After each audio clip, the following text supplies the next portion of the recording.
어제 저의 상담실에 83세 박철수 할아버지가 부인과 함께 찾아오셨습니다. 할아버지는 평소 무릎이 아파 지팡이 없이는 걸음조차 힘들어 하셨고, 할머니는 관절염으로 인해 밤마다 잠을 제대로 이루지 못하고 계셨습니다. 부부는 서로를 바라보며 한숨을 쉬시더니, 선생님, 저희 나이에 뭔가 할 수 있는 방법이 있을까요? 라고 물으셨습니다. 그때 저는 이 부부에게 간단한 마사지 방법을 알려드렸습니다. 특별한 도구나 복잡한 기술이 필요하지 않은 부부가 서로에게 해줄 수 있는 따뜻한 마사지 방법이었습니다. 3개월 후 놀라운 변화가 일어났습니다. 박철수 할아버지는 지팡이 없이 걸을 수 있게 되었고, 할머니는 밤에 깊은 잠을 자게 되었습니다. 안녕하세요. 저는 25년간 노인 건강 상담을 해온 김영희 물리치료사입니다. 현재도 서울 강남구 소재 종합병원에서 매일 60대 이상 어르신들을 만나며 다양한 건강 문제를 해결해 드리고 있습니다. 지금까지 3천여 명의 어르신들께 도움을 드렸고, 그 중에서도 부부가 서로 도와가며 건강을 되찾은 사례를 수없이 보았습니다. 이 영상은 끝까지 보셔야 전체 내용을 제대로 이해할 수 있어요.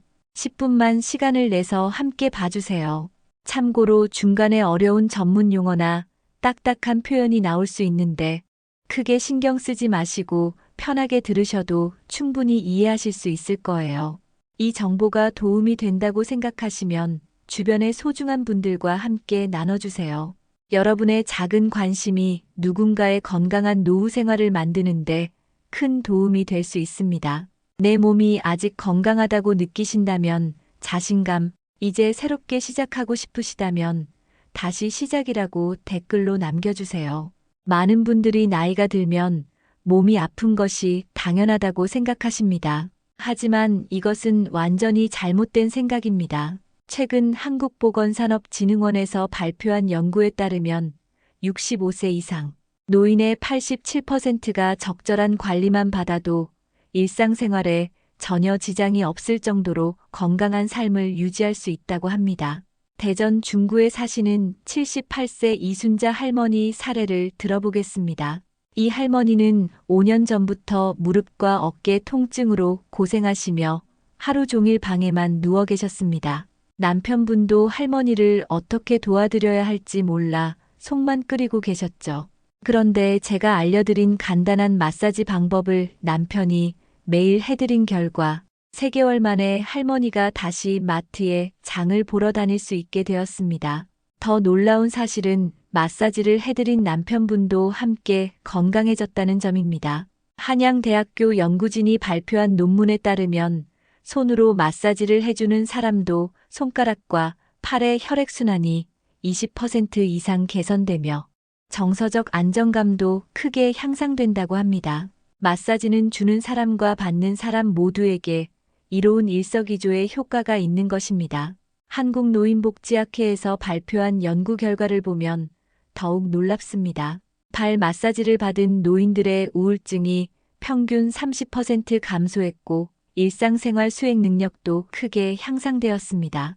또한 스트레스 호르몬인 코르티솔이 유의미하게 감소하여 전반적인 건강 상태가 개선되었다고 보고되었습니다. 이제 구체적으로 어떻게 해야 하는지 알려드리겠습니다. 먼저 마사지를 시작하기 전 가장 중요한 것은 마음을 여는 것입니다. 부산 해운대구에 사시는 71세 김동환 할아버지는 처음에는 부끄러워하며 이 나이에 이런 걸 해야 하나라고 말씀하셨습니다. 하지만 제가 한 가지 비밀을 알려드렸습니다. 마사지를 시작할 때 가장 먼저 해야 할 일은 서로에게 미안해요라고 인사하는 것입니다. 오늘 하루 힘들었을 배우자에게 고마워요라고 말하며 손바닥을 맞대는 것부터 시작하세요. 이런 작은 행동이 서로의 마음을 열고 따뜻한 기운을 전달하는 첫걸음이 됩니다. 첫 번째로 가장 쉽고 효과적인 손바닥 마사지부터 시작해 보겠습니다. 손바닥은 우리 몸에서 가장 많은 신경이 집중된 부위 중 하나입니다. 중국 전통의학에서는 손바닥에 몸 전체의 건강을 좌우하는 중요한 혈자리들이 모여 있다고 봅니다. 실제로 미국 하버드 의대 연구진이 발표한 논문에서도 손바닥 마사지가 전신, 혈액순환을 30% 이상 개선시킨다고 보고했습니다. 먼저 두 손바닥을 마주대고 천천히 비벼서 따뜻하게 만들어주세요. 이때 중요한 것은 속도입니다. 너무 빠르게 하지 마시고 마치 추운 겨울날 손을 녹이는 것처럼 부드럽게 해주세요. 30초 정도 비빈 후 손바닥이 따뜻해지면 배우자의 손등부터 시작합니다. 부드러운 터치가 핵심입니다. 손등을 부드럽게 쓸어주듯이 마사지하며 손가락 하나하나를 가볍게 주물러 주세요. 특히 손가락 끝 부분은 많은 신경이 집중되어 있어 가볍게 눌러주기만 해도 놀라운 효과가 있습니다. 한 손당 1분 정도면 충분합니다. 광주 북구에 사시는 69세 채영이 할머니는 당뇨로 인해 손가락 끝이 자주 저리고 아파했습니다. 남편이 매일 저녁 이런 손 마사지를 해드린 결과 2주 만에 저린 증상이 거의 사라졌습니다. 할머니는 남편 손이 마법의 손 같다며 환하게 웃으셨습니다. 두 번째는 손목과 팔꿈치 주변 마사지입니다. 60대 이후에는 손목 터널증 후군이나 팔꿈치 통증으로 고생하시는 분들이 많습니다. 이는 오랜 시간 같은 자세로 있거나 반복적인 동작으로 인해 근육과 힘줄이 경직되기 때문입니다. 손목을 양손으로 감싸듯이 잡고 원을 그리며 부드럽게 돌려주세요. 이때 절대 억지로 돌리거나 아프다고 하시면 바로 멈춰야 합니다. 마사지는 아픈 것이 아니라 시원하고 편안한 것이어야 합니다. 손목에서 팔꿈치 방향으로 쓸어 올리듯이 마사지하면 혈액순환이 개선되면서 붓기도 빠집니다. 팔꿈치 주변은 특히 조심스럽게 해야 합니다. 뼈 부위는 피하고 근육 부분만 부드럽게 눌러주세요. 팔꿈치 안쪽 오목한 부분에는 심장과 연결된 중요한 혈자리가 있어 가볍게 누르기만 해도 마음이 안정되고 숙면에 도움이 됩니다. 울산 남구에 사시는 74세 박순규 할아버지는 오랜 농사일로 인해 팔꿈치 통증이 심했습니다. 부인이 매일 이런 마사지를 해드린 결과 한 달 만에 통증이 절반으로 줄어들었습니다. 할아버지는 마누라가 의사보다 낫다며 기뻐하셨습니다. 세 번째는 어깨와 상부 등 마사지입니다. 나이가 들면서 어깨가 굳어지는 것은 자연스러운 현상이지만 방치하면 일상생활에 큰 불편을 초래할 수 있습니다. 어깨 마사지는 혈액순환을 개선하고 근육 긴장을 완화시켜 숙면에도 도움이 됩니다. 어깨 위쪽부터 시작하세요. 목과 어깨가 만나는 부분은 특히 많이 뭉치는 곳입니다. 이 부분을 엄지와 네 손가락으로 살짝 집어주듯이 마사지하면 됩니다. 마치 솜털을 부드럽게 어루만지듯이 해주세요. 너무 세게 하면 오히려 근육이 긴장할 수 있으니 주의하세요. 어깨 가장자리를 따라 원을 그리며 마사지하는 것도 좋습니다. 한 곳에 오래 머물지 말고 전체적으로 골고루 해주세요. 어깨뼈 사이사이도 빼놓지 마시고 부드럽게 주물러 주세요. 이때 상대방의 반응을 잘 살펴서 아파하거나 불편해하면 즉시 멈춰야 합니다. 클리블랜드 클리닉에서 발표한 연구에 따르면 어깨 마사지가 관절 가동 범위를 25% 이상 개선시키고 밤에 어깨 통증으로 잠을 못 이루는 문제를 80% 이상 해결해 준다고 합니다. 또한 마사지를 받은 후 균형 감각도 향상되어 낙상 위험도 크게 줄어든다고 보고되었습니다. 포항에 사시는 66세 김말자 할머니는 오십견으로 인해 팔을 제대로 들 수 없어 옷 입기조차 어려워했습니다. 남편이 매일 15분씩 어깨 마사지를 해드린 결과 2개월 만에 팔을 머리 위로 들 수 있게 되었습니다. 할머니는 이제 빨래도 혼자 넣을 수 있어서 너무 기쁘다고 하셨습니다. 네 번째는 등과 허리 마사지입니다. 등과 허리는 우리 몸의 중심이 되는 부위로 이곳이 건강해야 전체적인 컨디션이 좋아집니다. 특히 60대 이후에는 척추가 굽어지고 근육이 약해지면서 등과 허리 통증을 호소하는 분들이 많습니다. 등 마사지를 할 때는 반드시 척추뼈는 피하고 양옆의 근육 부분만 마사지해야 합니다. 척추뼈를 직접 누르면 위험할 수 있으니 주의하세요. 손바닥 전체를 사용해서 목 아래쪽부터 허리까지 부드럽게 쓸어내리듯이 마사지하면 됩니다. 림프 순환을 돕기 위해 위에서 아래로 쓸어내리는 것이 기본입니다. 등의 넓은 근육인 광배근을 따라 원을 그리며 마사지하면 혈액순환이 개선되고 뭉친 근육이 풀어집니다. 특히 날개뼈 아래쪽은 스트레스가 많이 쌓이는 부위이므로 조금 더 시간을 들여 마사지해주세요. 허리 부분은 더욱 조심스럽게 해야 합니다. 허리뼈 양옆의 근육을 엄지로 부드럽게 눌러주되 절대 너무 세게 하지 마세요. 허리 통증이 있는 분들은 오히려 가벼운 터치만으로도 충분한 효과를 볼 수 있습니다. 창원에 사시는 77세 이광수 할아버지는 젊은 시절 무거운 짐을 많이 들어서 허리 통증이 심했습니다. 부인이 매일 저녁 등과 허리 마사지를 해드린 결과 밤에 허리 아파서 뒤척이는 일이 거의 없어졌습니다. 할아버지는 마누라 덕분에 푹 잘 수 있게 됐다며 고마워하셨습니다. 5번째는 다리와 발 마사지입니다. 발은 제2의 심장이라고 불릴 정도로 중요한 부위입니다. 특히 60대 이후에는 다리와 발의 혈액순환이 나빠지면서 부종, 저림, 냉증 등 다양한 문제가 생길 수 있습니다. 다리 마사지는 발목부터 무릎 방향으로 쓸어 올리듯이 해주세요. 이는 혈액이 심장으로 돌아가는 방향과 같아서 혈액순환에 도움이 됩니다. 종아리 근육은 혈액을 심장으로 보내는 펌프 역할을 하므로 부드럽게 주물러주면 전신순환이 개선됩니다. 발바닥 마사지는 특히 효과가 좋습니다. 발바닥에는 전신의 장기와 연결된 반사구가 있어 적절한 자극을 주면 해당 장기의 기능이 개선됩니다. 엄지손가락을 사용해서 발바닥 전체를 꾹꾹 눌러주세요. 아픈 부분이 있다면 그 부분과 연결된 장기에 문제가 있을 수 있으니 주의 깊게 관찰하세요. 발가락도 하나하나 주물러주고 가볍게 당겨주세요.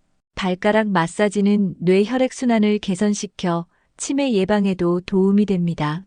특히 엄지발가락은 뇌와 직접 연결되어 있어 더욱 중요합니다.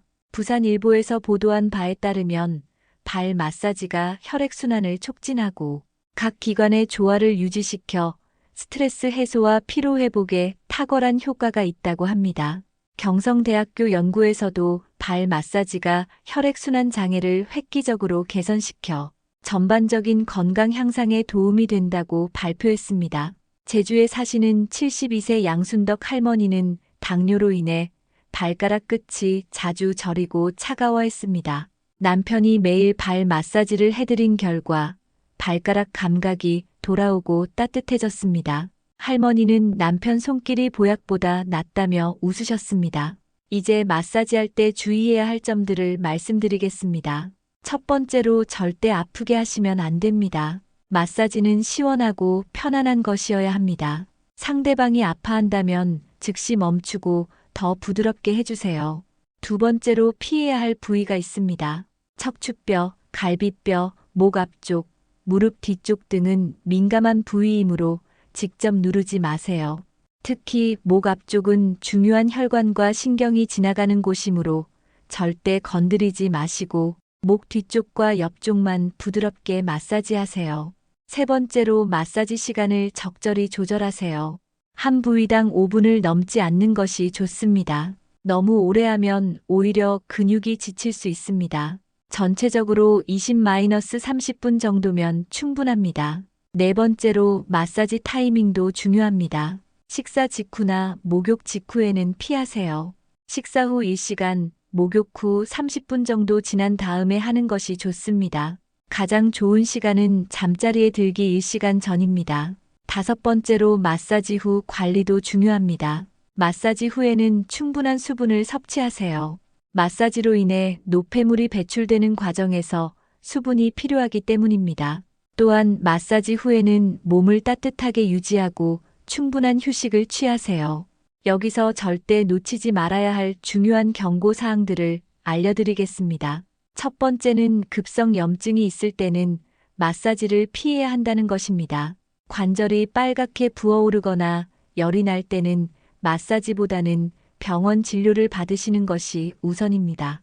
안산에 사시는 68세 정혜숙 할머니는 무릎이 아파서 남편이 마사지를 해드렸는데 다음 날 무릎이 더 부어올랐습니다. 병원에서 검사 결과 급성 관절염이었고 마사지로 인해 염증이 더 심해진 것이었습니다.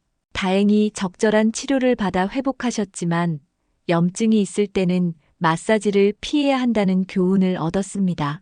두 번째는 혈압이 매우 높거나 심장 질환이 있는 분들은 주의해야 합니다. 마사지가 혈액순환을 촉진시키므로 혈압이 급격히 변할 수 있습니다. 이런 분들은 마사지 전에 반드시 의사와 상담하시기 바랍니다. 세 번째는 골다공증이 심한 분들도 조심해야 합니다. 뼈가 약해진 상태에서 잘못된 마사지를 받으면 골절 위험이 있습니다. 특히 등과 허리 마사지를 할 때는 더욱 부드럽게 해야 합니다. 네 번째는 피부에 상처가 있거나 발진이 있을 때는 해당 부위를 피해야 합니다. 감염 위험이 있고 상처가 악화될 수 있기 때문입니다. 다섯 번째는 마사지 후 몸이 아프거나 컨디션이 나빠지면 즉시 중단하고 의사와 상담하세요. 드물지만 마사지가 맞지 않는 분들도 있습니다. 하지만 이런 주의사항들을 너무 걱정하지 마세요. 대부분의 경우 부드럽고 적절한 마사지는 매우 안전하고 효과적입니다. 중요한 것은 서로를 배려하는 마음으로 천천히 시작하는 것입니다. 하지만 이런 주의사항들을 너무 걱정하지 마세요. 대부분의 경우 부드럽고 적절한 마사지는 매우 안전하고 효과적입니다. 마사지는 경쟁이 아닙니다. 누가 더 잘하는지, 누가 더 강하게 하는지가 중요한 것이 아니라 얼마나 사랑하는 마음으로 정성스럽게 해주는지가 핵심입니다.